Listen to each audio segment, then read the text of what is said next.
beriman dengan hari kesudahan. Beriman dengan hari kesudahan, hari akhir. Beriman dengan hari kiamat. Ini rukun iman yang kelima.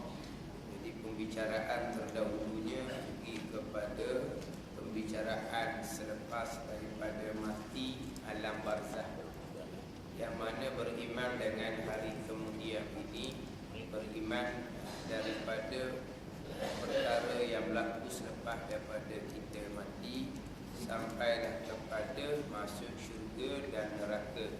Itu beriman dengan hari kemudian, ataupun dikenali dengan hari kiamat. Hari kemudian dengan makna akhir segala hari dia, dipanggil hari kesudahan ataupun hari akhir. Sebab hari kiamat itu adalah akhir hari dunia. Akhir hari dunia dipanggil hari kesudahan, hari akhir. Terkadang kita panggil hari kiamat. Kiamat, hari kiamat. Qiyam ni berdiri. Dia biasanya hari akhir, hari kesudahan jarang kita guna. Kita biasa guna hari kiamat. Tapi kita rumi eja dengan K. Dia bukan K, Q, Qaf. Qiyam. Qiyam. Kiamat dengan makna berdiri manusia dan bangkit manusia daripada kubur. Kiamat dengan makna berdiri manusia di hadapan Allah Subhanahu wa taala, kemudian berhujjah sama ada bagi mereka ataupun atas mereka. Berhujjah bagi ni boleh lah. Berhujjah atas ni kau sakit hati kita lah di hadapan Allah. Ini kiamat, berdiri dan bangkit manusia dari kubur. Kiamat, berdiri manusia di hadapan Allah Subhanahu wa taala. Kiamat. Di hari kiamat ni kita ada 300 panggilan, 300 nama. Tapi kita hari kesudahan, hari akhir, hari kiamat, hari pembalasan, Yaumul Jaza, Yaumuddin, Malik Yaumiddin. Ada banyak nama, 300 nama. Yaumul Jaza, hari pembalasan. Tapi kita biasanya Yaumul Qiyamah, hari kiamat, hari berdiri dan bangkit manusia daripada kubur dan berdiri manusia di hadapan Allah Subhanahu wa taala.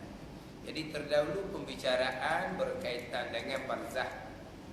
Berkaitan dengan barzakh. Barzakh ni ada dia punya nikmat dan ada dia punya siksaan. Sebab Nabi kata wal qabru imma raudhatun min riyadil jannah atau hufratun min hufarin nar. Bermula kubur, Nabi kata sama ada kebun daripada kebun syurga ataupun lubang daripada lubang neraka. Dan di antara perkara yang berlaku di dalam alam barzakh adalah kapit. Kapit pun himpitan barzakh. Himpitan kubur dipanggil. Himpitan kubur ni kesemuanya akan kena belaka. Kesemuanya akan kena belaka. Himpitan kubur. Sehingga kan orang soleh pun kena himpitan kubur. Sehingga kan mati kanak-kanak sekalipun kena himpitan kubur.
jelas.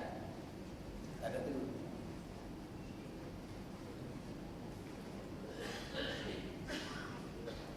Malam ada ejah. Ejah malam Selasa ni bimbang. Dari Selasa ni tak ada masalah.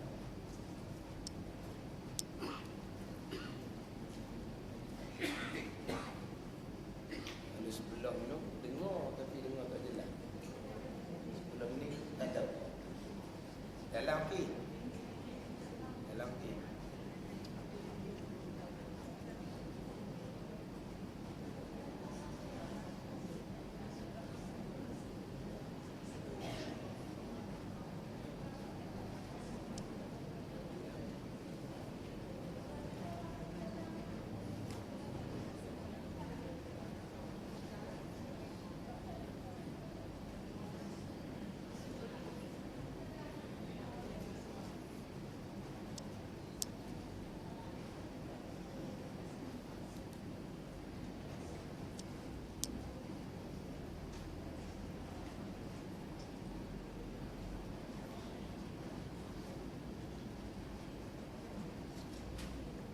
Kalau tergedala, dia kena ada masa tambahan.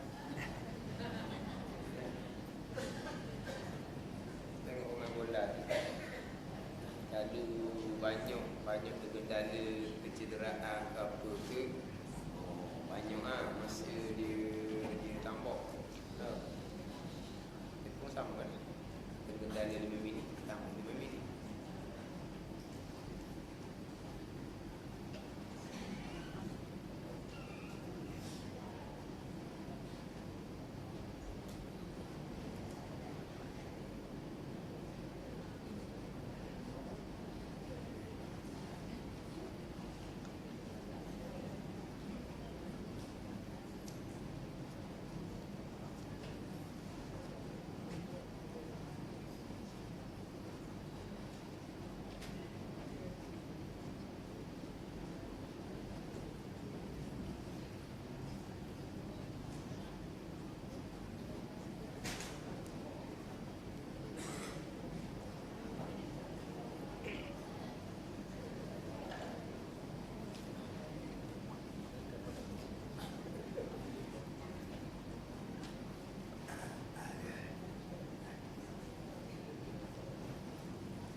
Dalam ni jelas.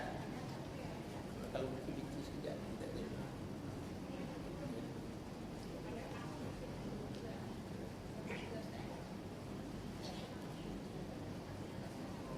Sebab sebelum tunggu tak apa jelas kau. Kau tadi dengar tapi tak apa jelas.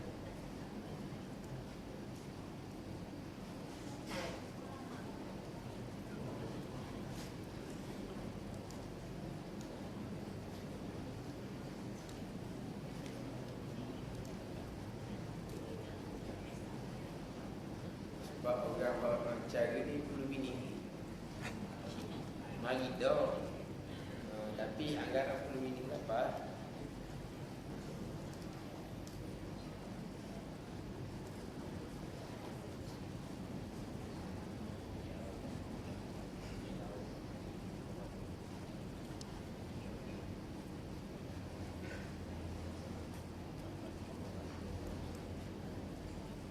Masalahnya ada orang dah jauh, ada orang dah tertentu. Orang ni ada dia punya masing-masing. Ada orang masing-masing. Semua orang ni kalau Tuhan nak ni Tuhan bagi bahagian belajar walaupun uzur macam mana pun. Bagi orang tak ada bahagian, dia lalu ada lalu je. Lalu pergi mari apa benda kerja tak? Memang tak ada kerja peceng kan tidak, tapi pergi mari tak berhenti. Angkat tangan tu je dah. Angkat tangan pergi mari. Tak berhenti. Kadang-kadang nak pergi ngajar lumbung kedah angkat tangan. Angkat tangan. Kalau balik itu angkat tangan pula dia punya. Ada lagi situ. Ada kedah tu lagi. Ada kedah. Angkat tangan. Dah lagi dia angkat tangan, lepas balik dia angkat tangan. Tapi lagi di masjid padahal etika tak ada. Masuk menjadi ilmu pula.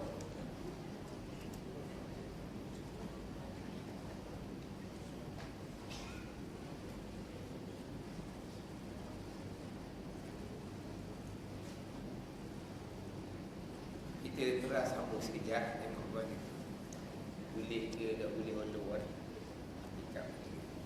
Jadi disambung berkaitan dengan himpitan kubur dipanggil himpitan kubur. Kita biasa dengar kan, kapik. Kalau bunyi kapik ni siapa? Kapik. Himpitan kubur. Himpitan kubur ni semua kena.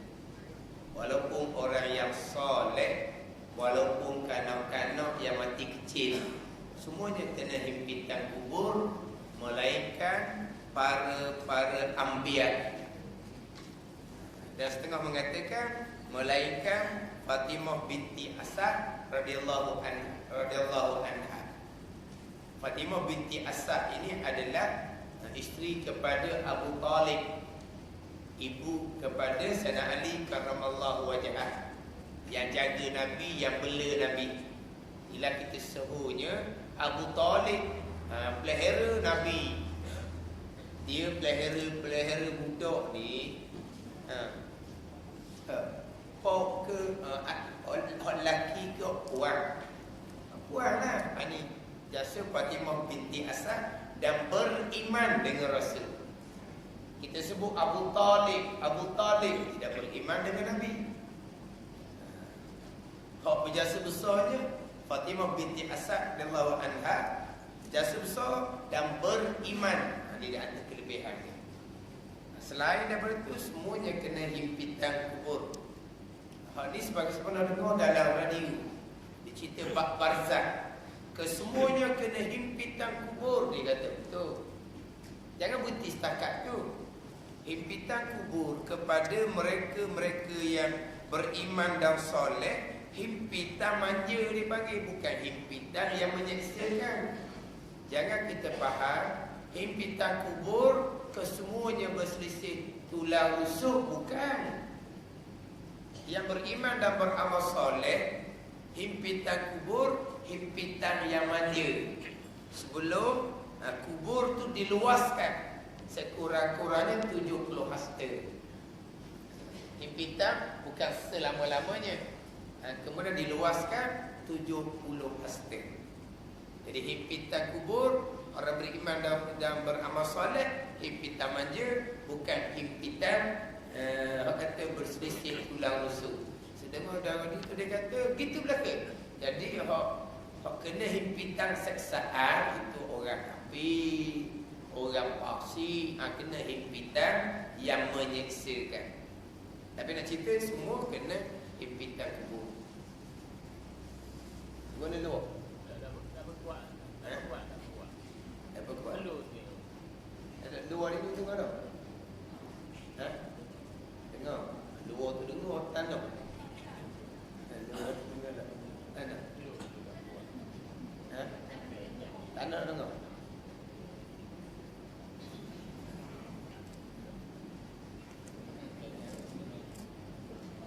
Dia kena ni kena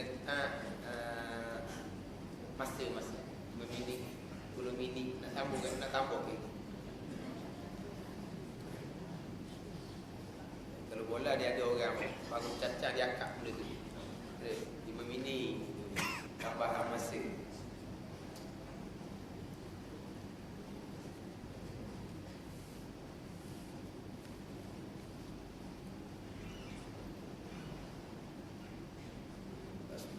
Malam lah tadi memang ada kebimbangan tu. Kan ada masalah hari ni kan.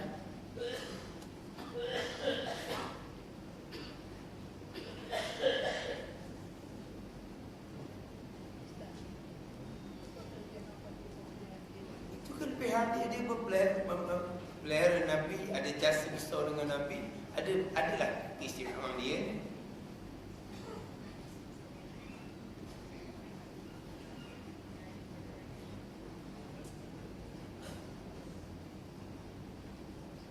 Orang beriman dan orang soleh yang lain, himpit tamannya tak ada masalah. Nah, orang pun suka himpit tamannya. Seorang keli-keli pun suka kau. Ya, seorang keli-keli tak ada orang himpit, tak suka kau. Puasa. Ada himpit taman suka kan. Suka. Seorang gitu, tak ada orang himpit-himpit. Dia kata himpit tamannya, bukan himpit tak menyiksakan.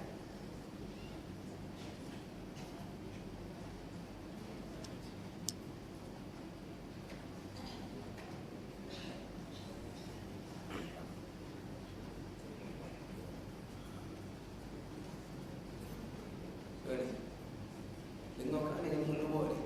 Speaker luar dia tak. Slow tak berkuat. Tak berkuat.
program kuliah di hadapan Bapa Ismail sepanjang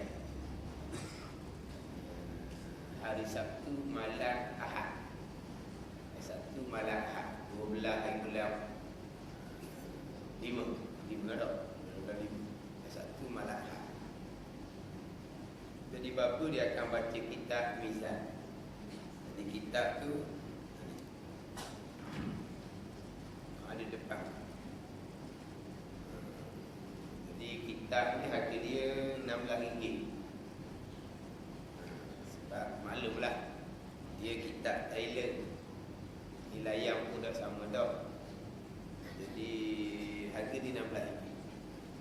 Dan jika daurah kitab, kemudian sama ada baca malam tu kira habis, tidaklah, tapi insyaAllah program itu akan berterusan di masa-masa akan datang. Sebab bila baca kitab ni dia kena berterusan lah. Berapa bulan sekali tu tengok kepada keadaan lah. Jadi hari ni kerana nanti kita akan buat kutipan derma untuk majlis malam. Dia ada dengan jamu makan tu semua melek lembu. Melek lembu. Orang duk kenal banyak malam tu kan, melek lembu. Melek lembu dah. Lepas tu keputusan sembelih lembu makan. Keputusan esok tu sembelih lembu makan je. Jadi mana hari ni kutipan derma tu lah. Boleh.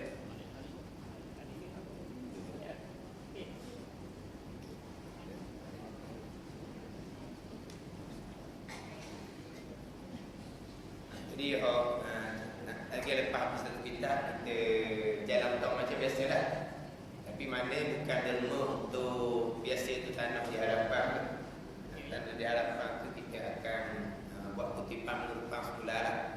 Jadi kutipan minggu ni untuk jamuan. Kemudian macam biasalah. Jadi bulan Ramadan surah Al-Iman akan mengadakan majlis berbuka puasa sepanjang bulan Ramadan dalam lingkungan 200 orang lelaki dan perempuan. Dan qiyamul lail sahur sepanjang 10 akhir Ramadan, yang mana anggaran kos untuk berbuka puasa setiap harinya RM1,000. RM1,000.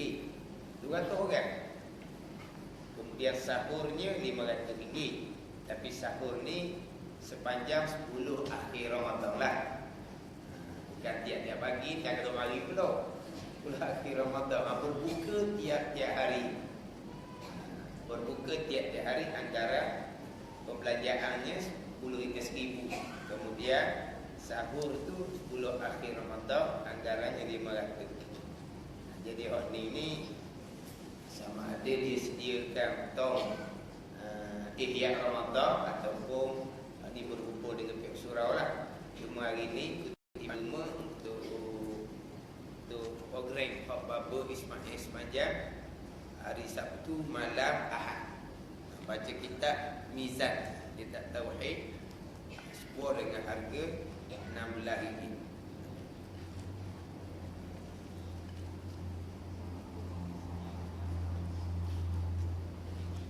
Jadi kita sambung balik berkaitan dengan beriman dengan hari kemudian, pembicaraan berkaitan dengan alam barzakh.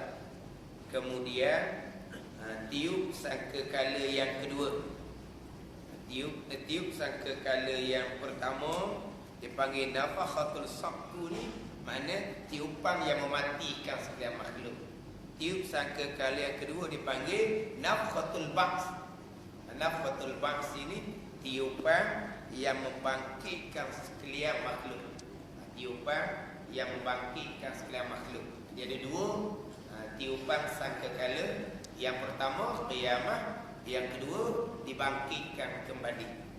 Yang mana antara tiupan yang pertama dengan yang kedua tempoh tempoh apa? Tempoh cerah. Tak panggil tak? Antara Tiup sangkakala yang pertama dan kedua 40 tahun. Kemudian lepas tiup sangkakala yang kedua, maka dibangkitkan. Dipanggil an-nash ataupun al-ba'ts, dibangkitkan kembali sekalian.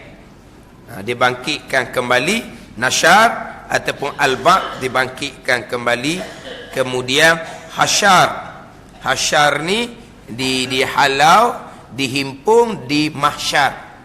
Dia nasyar dibangkitkan kembali, hasyar dihalau kepada mauqif, kepada tempat berhimpun. Di mahsyar. Yang mana di mahsyar ni sendiri dia bersalah-salahan lah, kita maklum lah. Yang mana yang bangkit kalau tidak ada sebarang amalan, bangkit dalam keadaan tidak ada pakaian lah. Tetapi kalaulah orang yang ada amal ibadah, dibangkit dalam keadaan berpakaian. Hak tidak ada amal ibadah, bangkit dalam keadaan telanjang. Dia berkaitan dengan pembicaraan qiyamah ni. Kalau kita buka kitab khusus, dia panjang. Panjang pembicaraan berkaitan dengan hari qiyamah. Pembicaraan bab kematian. Yang mana kita selain daripada cerita bab kematian, kita hak paling besarnya cerita persiapan, persediaan kita nak hadapi kematian. Duk cerita bab kematian, tapi dengan ilmunya, dengan amal ibadahnya tidak dipedulikan. Itu cerita saja. Cerita beserta kita mempersiapkan diri untuk menghadapi hari kematian dengan ilmu amal. Ilmu amal dua, ilmu dan amal, bukan amal semata-mata. Ilmu dan amal, dua perkara. Ini persiapan untuk menghadapi kematian.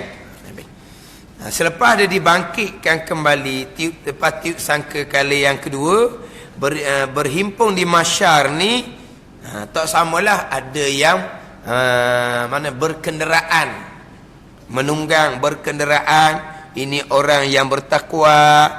Ada yang berjalan, ini orang yang amalannya kurang. Ada orang berjalan atas muka, ini orang kafir dan juga orang makan riba. Ada yang dibangkitkan dalam rupa kera, ini orang berzina dan juga orang yang namimah. Namimah ni orang yang kita panggil batu api. Namimah, batu api. Makna penghasut ke apa panggil? Pelaga orang. Pelaga orang. Mana pelaga orang? Pengadir tinju dia buat gini. Tu pelaga orang tau. Dia tengok dia main tinju kan. Salang. Dua peninju, lepas tu pengadir pun dia kerap apa? Dia buat gitu. Pelaga orang gitu.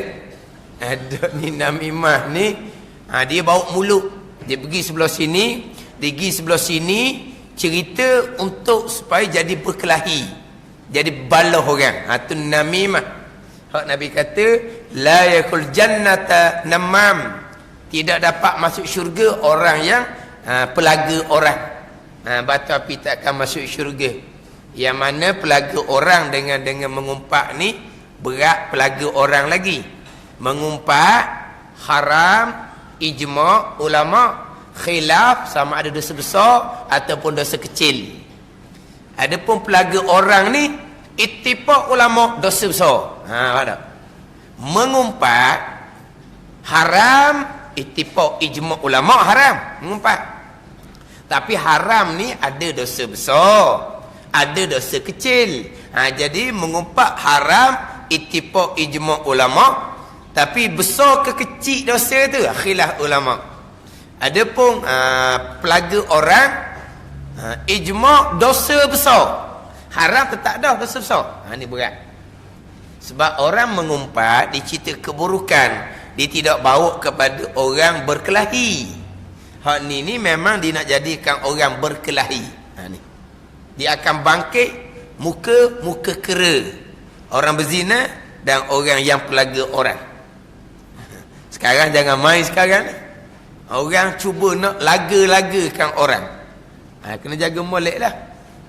Dia sekarang ni kalau laga-laga, bukan laga-laga seorang dengan seorang. Dia mungkin bawa pada laga ni agama dengan agama, kaum dengan kaum. Waktu besar lagi ya. Dia apa kata? Dia mengapi-apikan. Dah, jadi kata. Itu di dalam tu mengapi-api, ke mengapi-ngapi. Dia apa dia panah. Ni bahaya. Panggil apa? Pengasuh ada apa panggil? Ada. Dia ada orang yang memang sikap dia begitu. Kadang-kadang orang yang suka mengapi-apikan orang ni, kita bercakap memang ada berselisih. Tapi ada orang punya perangai buruk, perangai jahat, dia panaskan. Dia biar jadi orang ni, ya sungguh. Palah. Ya sungguh. Ni dalam satu majlis lah ni. Dia sengaja supaya dalam keadaan ada berselisih lah. Biasalah bercakap. Berselisih ni dia api-apikan biar dua ni jadi berkelahi. Ni. Ada orang yang tabiat jahat seumpama ni. Kalau kata majlis lain tu dia bawa mulut, dia pun cerita. Dia mengapi-apikan, kena faham molek. Dia cerita benda sebenar. Bukan dia ada-adakan cerita. Ada-adakan cerita itu berat lagi hak tu. Dengan bohong, dengan tohmah, dengan fitnah. Hak ni dak ni orang yang mengapi-apikan orang. Hak haram dosa besar ijma' ulama ni, dia bawa perkataan orang tu perkataan yang sebenar. Faham tak? Perkataan yang sebenar. Dia pergi sebelah pihak, kawan tu kata begini. Dia pun pergi sebelah mu tahu tak? Dia kata apa kamu? Dia faham tak? Tapi apa yang dicerita dia kata apa kamu ni memang cerita benda sebenar. Bukan ada-adakan cerita. Itulah dipanggil mengapi-apikan. Mu tahu ke tak? Kalau aku royak kamu memang baloh dia. Aku royak kamu memang baloh. Ni je belaka lah ni.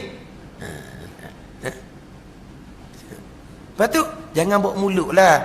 Tahu dah. Hak dia kata berat-berat tu dia bersalah lah orang tu. Orang tu memang bersalah. Dengan umpatan dia tu dosa haram ijma' ulama, salah dia. Tapi kita yang bawa mulut ni lebih salah daripada dia lagi. Dia yang memburuk-burukkan orang dengan kata macam-macam. Memanglah haram. Dosa besar pada kebanyakan ulama mengumpat tu. Tapi kita yang bawa mulut ni lebih besar dosa daripada mengumpat.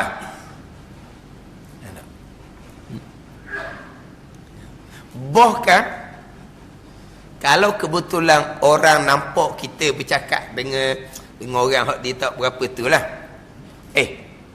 Mu cakap gapo dia ni? Dia ada kata gapo dekat aku? Dia cakap tanya. Ni pula kata, aku tak meroyak kamu. Lah dia kata berat tapi dah mu tanya. Ya itu tak meroyak. Dah mu tanya. Kalau jadi apa-apa jangan salah kat aku. Mu tanya. Aku royak betul benar. Dia kata gapo-gapo.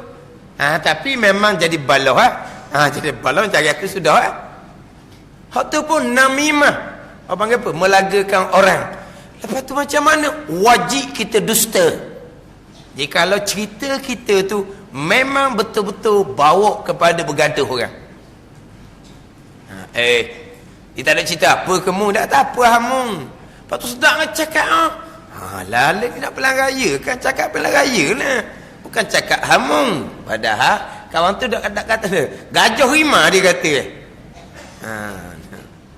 Itu bohong yang diwajibkan pada syarak. Cakap benar haram. Sebab apa? Melaga-lagakan orang. Cakap bohong boleh pahala wajib. Ni kena ngaji lah. Ni sebut kata bohong sunat, dia kata bohong Piramli. Bukan bohong Piramli. Memang ada bohong yang disunatkan dan ada bohong yang diwajibkan. Tapi kita tak tahu hukum. Bohong yang haram kita tak sedar. Bohong yang haram. Kita bohongkan anak kita. Anak kita menangis. Musang dia kata. Ada musang dalam rumah? Ada tak musang dalam rumah? Tak ada musang-musang ni. Gapo panggil tu? Bohong, haram. Haram, kita tak sedar pula. Melainkan ada maslahat. Tak cakap nak pujuk dah, tak cakap tak jadi apa ni, mengamuk, barulah untuk maslahat. Tidak ada jalan lain. Tapi tidak semudah-mudah. Nangis sikit, musang. Tidak semudah-mudah gitu. Tapi kalaulah memang tak makan. Dia musang sekali jadi takut. Gapo musang tak tahulah, dia tengok dah lagi musang tak tahu.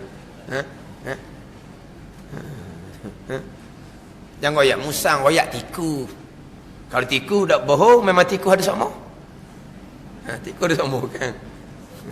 Hak tu bohong, tak boleh hak tu. Lepas tu dalam kitab dia kata, di antara bohong yang diharamkan, bohong ibu dengan anak. Dia kata, dalam kitab. Tu kena ngaji belaka lah. Bohong, hukum asalnya bohong ni haram. Kalau bohong yang menyakiti, dosa besar. Kalau bohong yang tidak menyakiti, dosa kecil. Bohong menyakiti macam mana? Kalau misal tu tunggu dulu, orang kerja kapung, dia bohong, ada rima, nyusah ke orang, tak noreh orang, dah ada rima. Ni bohong menyakiti, dosa besar. Mana bohong tidak menyakiti, dia bari, dia cerita. Zaman muda dia gomo ramah lawang dia. Padahal ada ramah-ramah pun. Tu makan apa? Cerita nak wi sedak je. Jadi dia cerita hok dia gomong ramai orang tu, walau dok pun ada jadi jejah orang. Dok, hak tu haram, dosa kecil. Ni semua bab hukum akan kena ngaji belaka. Termasuk bab mengumpat, termasuk bab mengapi-apikan namimah tu. Kena ngaji molek. Bab mengumpat sendiri pun. Ni kita kadang-kadang mengumpat sendiri pun kita tak kenal. Kita cerita benda sebenar, kita tak ngumpat. Jahil sungguhlah orang panggil. Sebenar tu lah mengumpat. Kalau tak sebenar panggil fitnah. Lepas tu sahabat ada tanya, "In kana fi akhi ma akul?" Nabi kata mengumpat, zikruka akhaka bima yakrah, menyebut oleh engkau akan saudara engkau dengan perkara yang ia benci. Maka sahabat bertanyalah, in kana fi akhi ma akul, bagaimana pula kalaulah barang yang ada pada barang yang aku kata tu memang ia sungguh di saudara aku. Kalau kita kata dia ni kedekut, memang dia kedekut sungguh. Bukan kita cakap tak benar. Nabi kata hak sebenar itulah mengumpat, hak tak sebenar dia panggil tohmah fitnah. Tiba-tiba kita kata saya tak ngumpat, saya kata benda sebenar. Tengok tu. Lepas tu macam mana nak tinggal mengumpat? Barang mengumpat, apa benda mengumpat pun tak kenal, nak tinggal kan ni. Hak berat laginya, kita tak main mengumpat-ngumpat kata kat belakang, kita dah kata direct kat depan. Siapa kata mengumpat kata sebelah belakang? Tak ada. Bukan kata mengumpat kata sebelah belakang. Mengumpat kita sebut perkara-perkara yang dibenci oleh saudara kita. Bukan kata mengumpat kata sebelah belakang. Cuma hak Nabi kata mengumpat ni sebut oleh engkau akan perkara yang saudara engkau benci. Maknanya kalau kata kok depan dengan perkataan yang ia benci, sah-sah mengumpat. Tentu dah mengumpat. Cuma yang timbulnya gini. Kalau dia kata perkataan yang dibenci oleh saudara tu, dia kata sebelah belakang. Kalau kata sebelah belakang, maka saudaranya tidak akan timbul benci, tak akan timbul terasa hati, Takkan timbul nak marah sebab dia tak tahu pun apa yang dia kata. Maka ditambah pula. Jikalau dia dengar dia benci ke tak? Dia benci. Mengumpat juga kata kat belakang. Kata kat belakang ni mengumpat juga. Kata kat depan soh-soh, tetu-tetu dah mengumpat. Kita kata kat belakang mengumpat. Dah. Kan ni. Sebab ada orang pasal tu. Saya tak ada main kata belakang. Payah di padang mahsyar dia kata. Saya apa-apa saya kata direct depan batang hidung. Dia kata tu bukan mengumpat. Hak tu mengumpat. Sebab kita kata terang-terang dengan perkataan yang ia benci. Dia dengar memang muka dia pun berubah. Aib dia. Jadi malu dia. Hak tu terang-terang mengumpat. Hak timbulnya. Kalau kata di sebelah belakang. Saudara kita tak tahu apa yang kita kata. Maka macam mana nak timbul dia benci. Kalau dia dengar benci ke tak? Benci. Kok belakang pun ngumpat juga. Faham tak? Ni kata kena kemas. Ini ilmu-ilmu ni di antara ilmu yang wajib fardu ain kita ajar kepada anak-anak kita sebelum anak kita balik. Gitu.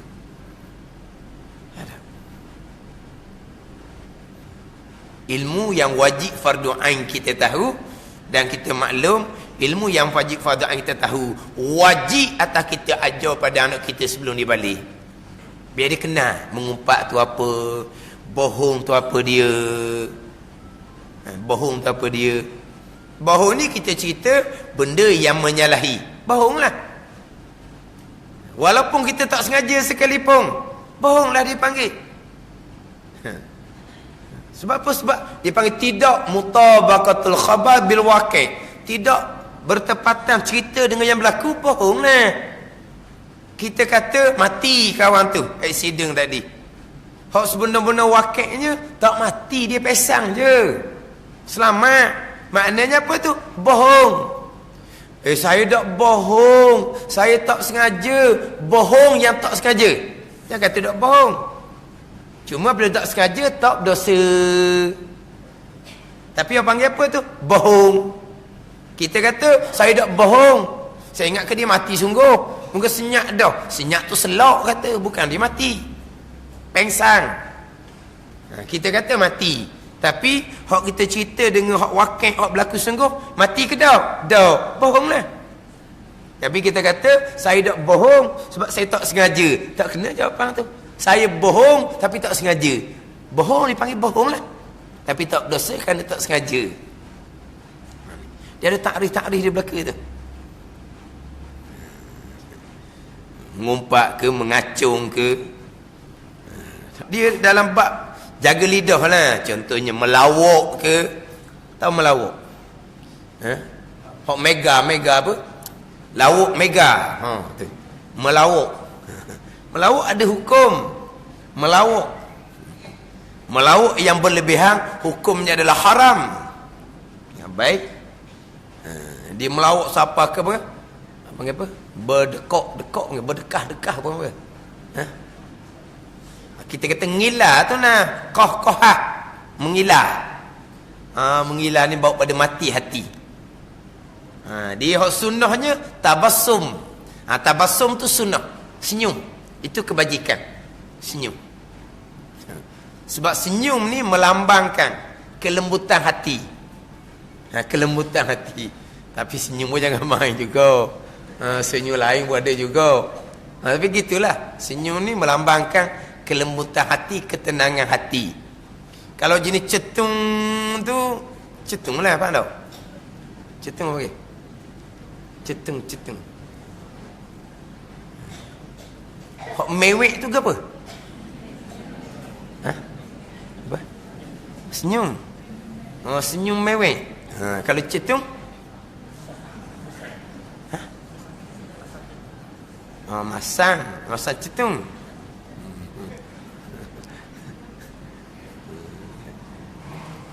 Jadi sunnahnya tabassum, senyum. Nabi tak pernah ketawa, senyum. Cuma dari segi hukumnya sikit-sikit tu dibenarkan. Contohnya melawak dengan budak-budak. melawak dengan isteri itu sedikit-sedikit dibenarkan pada syarak. Melawak dalam majlis ilmu untuk nak menghilangkan mengantuk. Tu syarak membenarkan, bahkan terkadang sunat. Tapi jangan berlebihan. Sebab dia gini je lah. Kalau serius sangat, orang panggil tawa hebe. Tawa hebe. Tawa lebe ke apa? Tawa hebe. Tawa hebe lah jawapan dia. Jadi kena ada garam sikit, tambah garam. Melawak tu umpama garam. Tapi jangan banyak sangat, masin pekok. Sama kalau orang puang. Orang puang serung dan dia ngilah. Orang puang dan ngilah, dia tepuk habis sebelah-sebelah dia.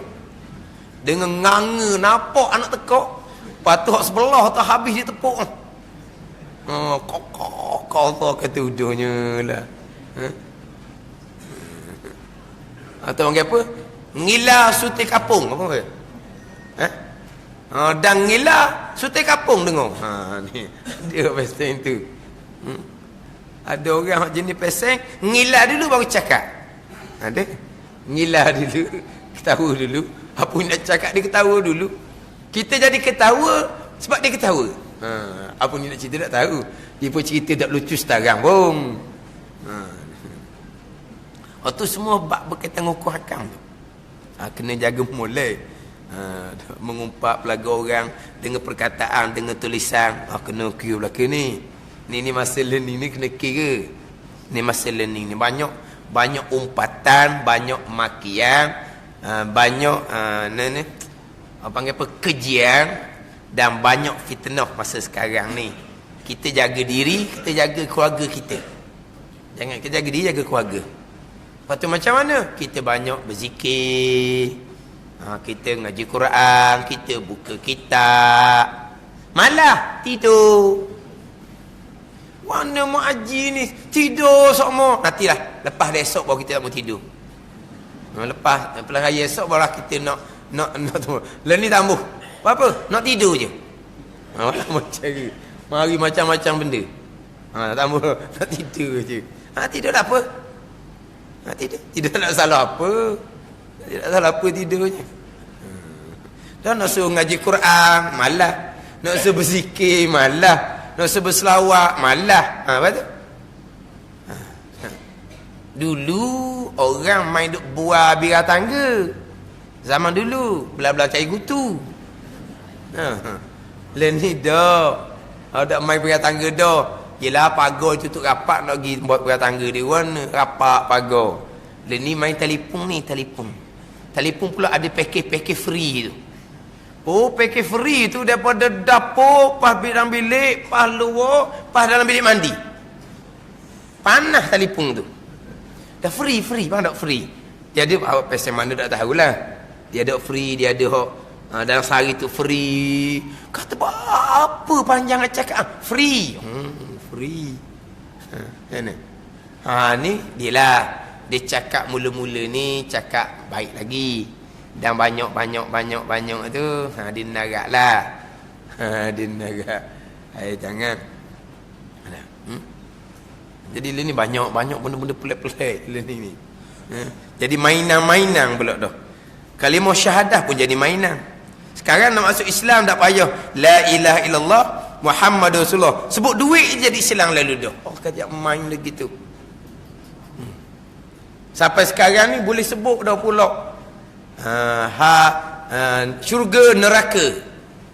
Kita cerita agama takkan lari daripada pembicaraan dosa, pahala, syurga, neraka. Itu pembicaraan kita agama.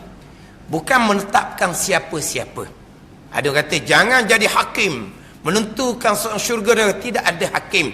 Hakim hanyalah Allah Subhanahu wa taala. Lepas tu kita tidak menetapkan sianu-sianu, sebut cara umum. Quran sebut beriman, beramal soleh, syurga. Kufur dan derhaka, neraka. Lepas tu mu kata kat orang, dok. Ini hak Quran sebut. Yang kita boleh kata direct kepada orang ni, orang mati kafir. Orang boleh kata. Tu wajib neraka. Tu mati kafir. Tu wajib neraka. Selagi dia mati dalam keadaan dia orang Islam, walaupun kita kata cukup 4 dahak pun, habis benda dia jahatnya, kita boleh kata lagi confirm neraka. Tak boleh. Jangan kata gitu. Tapi kalau dia mati kafir, confirm neraka. Tu. Cuma cerita buat kebaikan, pahala syurga. Sebaliknya keburukan, dosa, neraka. Cerita cara kita, macam kita kata belajar kebajikan, pahala syurga. Dah orang belajar syurga belaka lah. Ada hisab, ada mizan, ada meniti tentang sirat. Orang solat, orang puasa, kebajikan, syurga. Dah orang solat puasa syurga belaka. Orang solat puasa ramah, tipu orang. Makan rasuah, solat tak tinggal, puasa tak tinggal, syurga. Solat, puasa, kebaikan, balasannya syurga. Lepas tu ada hisab, ada mizan, ada titiang sirat. Dia solat, dia puasa, tiba-tiba dia makan riba ke, makan rasuah ke, timbanglah. Orang makan riba, balasannya neraka. Semestinya neraka atas kesalahan riba. Kemudian semestinya neraka, timbang. Cerita gitu je. Bukan kata jangan jadi hakim nak menentukan. Tapi kita, perjalanan kita tak ada. Kita duduk atas agama. Baik tak baik, tak lagi daripada hukum. Kita tidak ada masa yang mana kita ni bebas daripada hukum. Tidak ada. Tak ada. Satu masa bebas. Roki hati berehat ke apa. Tak ada. Ada tak masa? Tak ada seumpama tu. Semua duduk dalam hukum belaka. Semua duduk bawah hukum. Tak ada masa yang kita lepas ada hukum. Maka cerita hukum, baik pahala syurga, jahat dosa Tuhan tak ampun neraka. Begitu je lah. Bukan menjadi hakim, hanya cerita apa yang dinyatakan oleh Allah dalam Al-Quran. Tapi bila sebut kata pahala, dia kata rasuah syurga, rasuah pahala. Pulak dah. Akhirnya orang yang sama boleh letak nama orang ahli neraka. Boleh letak nama orang. Dulu sebut kata syurga neraka, orang panggil rasuah dengan syurga, ugut dengan neraka. Marah sangat. Akhirnya sekarang orang yang sama, kita buat baik, maka kita akan dapat banjaran ni, akhirat lah, syurga lah. Sebaliknya dia sebut nama direct. Tiba-tiba nak rasuah kepada penjaga pintu syurga, nak RM1. Jadi penjaga pintu syurga halau masukkan dia ke dalam neraka sebab jahat. Sebut nama dengan neraka. Mana pula tu? Dia nak kata mana? Boleh sebut nama kemudian masuk neraka sebab jahat sangat-sangat. Lagi mana tu? Tu kata kena jaga. Dan learning pun orang kafir boleh buat jadi satu mainan. Orang kafir boleh cakap seseorang menangguhkan kematian dia kerana belum siap lagi kerja. Seseorang menangguh kematian yang sepatutnya sudah boleh main mahjong dengan Lee Kuan Yew di dalam syurga. Orang kafir cakap gitu. Orang Islam ni tapi belum mati, dia menangguhkan kematian, menangguhkan nak main mahjong dengan Lee Kuan Yew dalam syurga. Sebab apa? Kerja tak siap lagi, kerja tak beres lagi. Orang kafir boleh main benda gitu. Jadi macam orang Islam ni setepak dengan Lee Kuan Yew orang kali. Tapi dia kata dalam syurga lah. Kalau bagi mereka Lee Kuan Yew syurga, bagi kita itu neraka. Bak mati kafir. Orang kafir boleh cakap gitu. Jadi satu mainan pula. Menangguhkan kematian kerana kerja belum siap. Menangguhkan nak main mahjong dengan Lee Kuan Yew dalam syurga. Gimana? Ni tunggulah. Dia ada wah garik pula lagi. Kenal wah garik? Wah garik mari tu macam-macam. Kita jaga diri kita, molek kita orang ngaji. Tak pasal banyak mufli dia pada masyarakat hanya kita. Ada wah garik. Dia wah terakhir tu. Kadang-kadang walaupun nampak lembek dak erok pun, hak tu mahal. Kalau macam orang main tinju lah, orang main tinju kan. Rebah debek rebah. Tapi dia boleh cedok sekali cukup. Pan cedok nasi. Bukan cedok nasi ni apa? Kena lauk apa dia mara? Kan boleh sebut. Ni hak faham cedok kat bawah. Dia lembek dah, berapa kali rebah dah. Tapi kena molek ke dia bahang kat bawah lagu menang lalu. Dah kena bawah lagu tu tak bangun dah kawan tu. Tapi dia hak lembek ni ngadik angkat tangan. Lembek dah dianya. Tapi wah garik tu dang ke dia. Pada wah garik tu. Dicedok kat bawah siap. Ni tunggu wah garik macam-macam timbul. Jangan. Tu kata kalau kita tak boleh nak hindar dengan buat ibadat, tidur. Tu sudah cara. Kita orang tua mungkin lain sebab kita tak ada mainan benda gitu. Tapi anak-anak cucu kita tu kerja dia duk gini. Tok mak ke ada, ayah ke ada, tok ke ada, di daerah. Mak cakap, nak. Ana mak. Dia gini dah witiak ni. Dah. Dia putus silaturahim orang panggil. Silaturahim. Tak silaturahim. Kita dulu budak-budak kan. Jumpa sepupu sepapang, sungai, darok, carah muting. Faham tak? Kenapa orang muting? Dah kenal dah ni. Carah muting. Lepas tu kenyang, melepas lalu.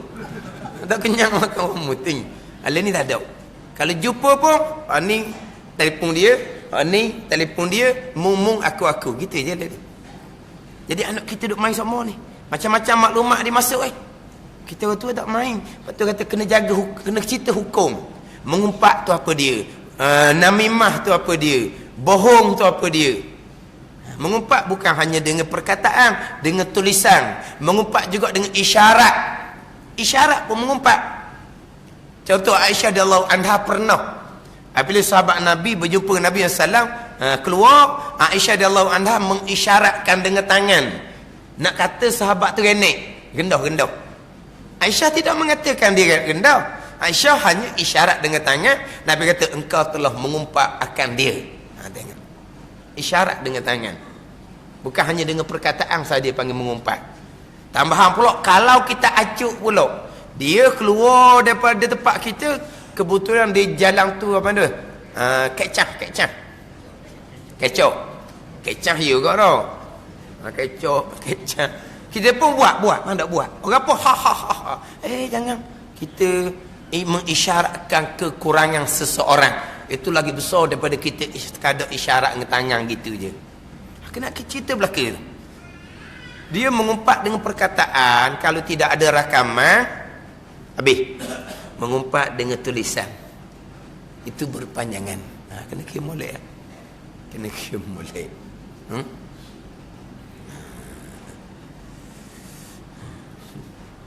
Dia sepatutnya hak 5 tahun sekali ni kebaikan, bukan jadi kemudaratan. Tak kena bawa jadi kemudaratan.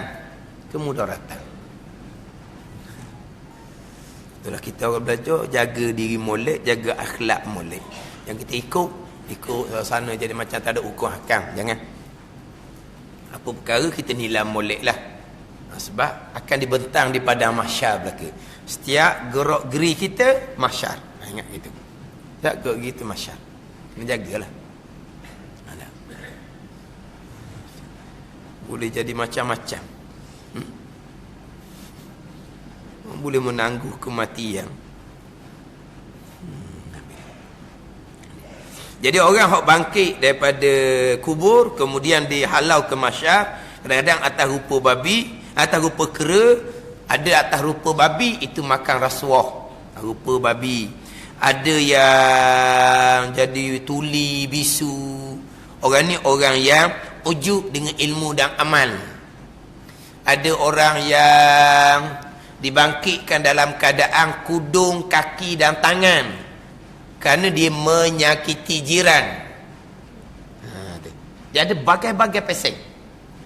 Ada orang yang dibangkitkan dalam keadaan busung sangat-sangat. Kenapa? Kerana dia berlazat-lazat, bersuka-suka semata-mata mengikut hawa nafsu. Ada banyak lagi lah keadaan orang yang bangkit daripada kubur. Al-ba'su an-nashru tu, bangkit dihalau ke mahsyar. Yang mana yang pertama-tama bangkit Nabi SAW lah. Nabi kita yang pertama-tama menyusuli Nabi kita adalah Nabi Nuh alaihi salam. Itu menyusuli selepas Nabi SAW. Kemudian barulah para anbiya yang lain. Kemudian yang pertama-tama bangkit daripada kubur, yang pertama-tama bangkit daripada kubur yang bukan di kalangan anbiya, iaitu Sayyidina Abu Bakar radhiyallahu anhu. Habis para anbiya 100,000 lebih itu, yang bukan anbiya, yang bukan nabi, mana manusia biasalah. Yang pertama-tama dibangkit di kubur adalah Sayyidina Abu Bakar radhiyallahu anhu. Nabi yang pertama Nabi kita. Manusia yang bukan Nabi yang pertama Sayyidina Abu Bakar radhiyallahu anhu akan dibangkitkan daripada kubur, kemudian dihalau dan dihimpun di mahsyar. Mahsyar pula ada bagai-bagai keadaan yang berbeza-beza. Hak dalam nikmat-nikmat lah, hak dalam seksaan lah. Jadi insya-Allah lah minggu depan kita sambung hak berkaitan dengan berhimpun di mahsyar. Wallahu a'lam.